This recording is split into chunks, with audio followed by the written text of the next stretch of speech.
Здравствуйте, уважаемые абитуриенты! Меня зовут Хайруллин Артур Рамильевич. Я преподаватель кафедры изобразительного искусства. Преподаю рисунок и композицию. Сейчас я проведу для вас консультацию по вступительному экзамену по рисунку. Расскажу о форме, процедуре, особенностях проведения экзамена, дам методические рекомендации по выполнению рисунка и объясню критерии оценки работы. Форма проведения экзамена очная.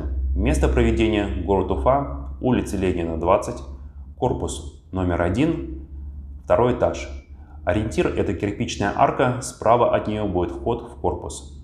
Время проведения 21-22 июля, 10 часов утра по уфимскому времени. Продолжительность экзамена 4 часа, то есть с 10 до 14:00. Резервный день 25 июля, также в 10 часов утра. В день экзамена рекомендуется подойти пораньше, где-то за полчаса, при себе иметь паспорт, экзаменационный лист, ватман формата А2, карандаши различной мягкости, клячка, ластик, кнопки или скотч для крепления формата на мольберт. На экзамен можно взять бутылочку воды и что-нибудь перекусить. Процедура проведения экзамена. После размещения всех абитуриентов по аудиториям, экзаменационная комиссия начинает отсчет времени. В каждой аудитории будет предоставлено 2-3 натюрморта на выбор. По окончании 4 часов абитуриенты должны оставить свои работы на мольбертах, без подписей и пометок. Затем заходит предметная комиссия, проводит просмотр и оценку ваших работ по 100-бальной системе. Объявление итогов экзамена происходит в соответствии с графиком оглашения оценок. Экзамен проводится один раз, дается одна попытка, пересдачи не предусмотрены. Особенности проведения экзамена. Во время экзамена нельзя пользоваться различными учебниками, пособиями, различными источниками информации. Также нельзя отвлекать соседей, выполнять работу необходимо самостоятельно, без прибегания к помощи третьих лиц. Методические рекомендации по выполнению работы. Натюрморт будет состоять из 2-3 предметов быта, 2 контрастные драпировки и 1 гипсовая розетка. Рисунок выполняется на формате А2 графитным карандашом. Чтобы успеть выполнить этот натюрморт за 4 часа, вам необходимо правильно распределить свое время. Например, полчаса вы уделяете компоновке. Чтобы определить масштабность, размеры ваших натюрмортов, правильно расположить композиционный центр и так далее. Затем час-полтора вы должны уделить построению. Построить каждый предмет в отдельности и весь натюрморт в целом. Затем оставшиеся 2-2,5 часа нужно уделить тональному рисунку. Это самый трудоемкий процесс, занимает много времени. И чтобы быстро набрать тон, рекомендую использовать мягкие карандаши 2, 3, 4Б. Критерии оценки. Композиция, построение, светотеневое решение, воздушная перспектива и техника. Теперь о каждом критерии подробнее. Композиция. Она не должна быть слишком большой или слишком маленькой. Она должна быть соразмерна вашему формату А2. Композиционный центр должен быть найден и хорошо, гармонично закомпонован. Построение. Хороший конструктивный рисунок – это половина дела, поэтому очень важно правильно построить предметы с учетом линейной перспективы, правильно передать их размеры и пропорции. Светотеневая моделировка. Здесь важно правильно передать объем предметов, материальность и правильно вылепить форму предметов тоном. Техника.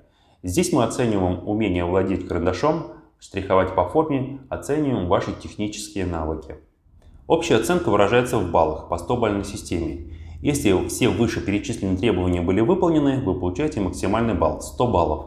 Оценка «отлично» – это от 90 до 100 баллов. Оценка «хорошо» – от 70 до 89 баллов. Если есть незначительные ошибки по нескольким критериям, либо серьезная ошибка по одному критерию. Оценка «удовлетворительно» – это от 50 до 69 баллов, если есть серьезные ошибки по 2-3 критериям. И оценка «неудовлетворительно» от 0 до 49 ставится в том случае, если есть грубые замечания, ошибки по всем критериям. Сейчас на примере вступительных работ прошлых лет я продемонстрирую, как происходит анализ и просмотр работ абитуриентов. Поехали! Работа номер 1. На первый взгляд неискушенного зрителя данная работа может показаться очень хорошей, возможно идеальной для 4-часового рисунка, поскольку в ней есть аккуратность, чистота, легкость, эстетичность, правильная штриховка, передающая фактуру и текстуру материала, Это все и есть, видно, но при всех плюсах данной работы в ней есть пара недостатков. Первый и самый важный недостаток – это композиция. Обратите внимание, что композиционный центр смещен вниз, а он должен быть чуть выше геометрического центра, который расположен на пересечении диагонали, либо совпадать с этим геометрическим центром. В данном рисунке автор оставил слишком много места сверху, и треть формата не работает. Возникает желание срезать верхнюю часть, либо добавить формат снизу. То есть здесь мы наблюдаем не самое удачное композиционное решение. Второе замечание – это отсутствие границ плоскостей. В частности, горизонтальной плоскости, на которой расположен натюрморт. Из-за этого возникает ощущение, что натюрморт повис в воздухе, как бы парит в пространстве. Мы с вами живем в трехмерном пространстве, где можем наблюдать ширину, высоту, глубину объектов. И чтобы передать трехмерность в рисунке, важно обозначить воздушную перспективу, где передний край должен быть более контрастным, внятным, четким, а дальние края, дальние объекты чуть мягче. Учитывая вышесказанные замечания, данную работу можно оценить на 80 баллов. Но кто-то из моих коллег, членов комиссии, может предложить 90 баллов. В сумме будет 170, и средний арифметический балл составит 85 баллов. Таким образом, коллегиальным решением мы выставляем оценку за каждую работу. Вторая работа. В левом верхнем углу это не оценка, это шифр R97. На него не обращайте внимания. Давайте эту работу разберем более подробно, опираясь на критерии оценки. Композиция. Здесь композиционное решение чуть лучше, чем в предыдущей работе. И композиционный центр найден, он выделен размером, тоном, расположением на формате. Построение. Построение имеет некоторые ошибки. Обратите внимание на эллипсы кувшина. Нижние эллипсы по правилам линейной перспективы должны быть более развернуты, чем верхние. Но автор допустил ошибку, сделав основание кувшина плоским. Теперь посмотрим на гипсовую розетку. Торец розетки достаточно широкий и толстый, но сам рельеф очень плоский. Высота рельефа почти не видна, как будто он расположен фронтально. Но торец гипса свидетельствует о легкой угловой перспективе. Третье. Светотеневая моделировка. На отдельных предметах хорошая лепка, особенно в кувшине, но драпировка очень условная, передний план не проработан. Четвертое. Воздушная перспектива. Она решена, края драпировки и фон плавно уведены на второй план, это хорошо, но решение было бы более убедительным, если автор вылепил переднюю грань горизонтальной плоскости, сделал бы пару хороших конструктивных складок, чтобы как-то обозначить этот передний план. Технические навыки. У автора они есть, но их надо совершенствовать, больше работать со штриховкой по форме.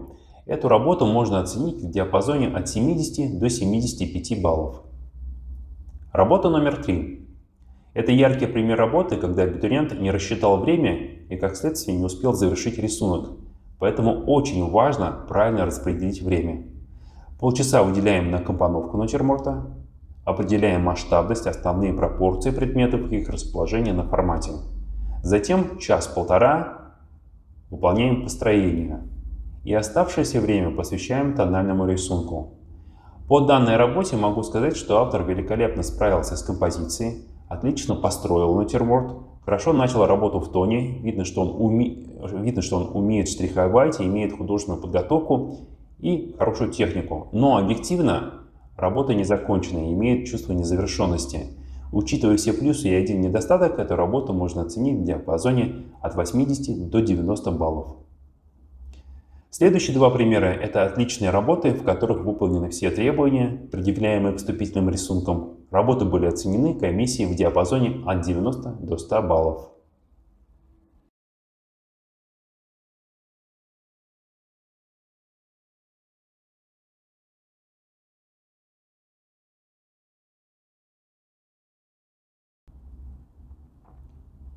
На этом все. Большое спасибо за внимание. Желаю всем успехов на экзамене. До свидания.